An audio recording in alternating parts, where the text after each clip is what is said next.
La diagonale du vide, c'est celle-ci. Voilà. On l'a symbolisée sur les 4 cartes que je vais commenter pour vous. Et tout d'abord, un élément, un tronc commun. Regardez, les littoraux sont tous au vert. Tous au vert, quels que soient les éléments. Dans la partie centrale, ils sont orientés, tirant vers le rouge. Et je vais vous les commenter après. Un par un, d'abord les prix des logements. Là où les logements sont les plus chers, c'est sur la bande du littoral, sur le centre.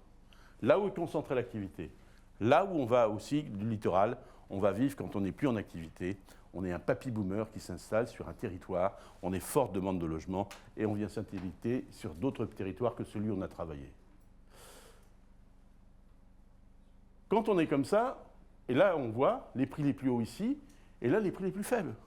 Et je dis souvent que Paris n'est pas le reste de la France.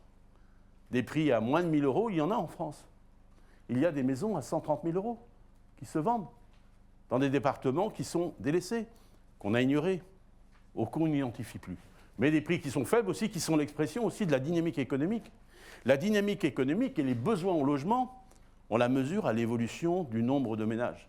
Le ménage, économiquement, c'est l'unité de consommation d'un logement. Et quand il y a une diminution des ménages, il y a moins de demandes de logement, et notamment, on a bien évidemment des prix qui sont orientés à la baisse. Et c'est le même phénomène partout.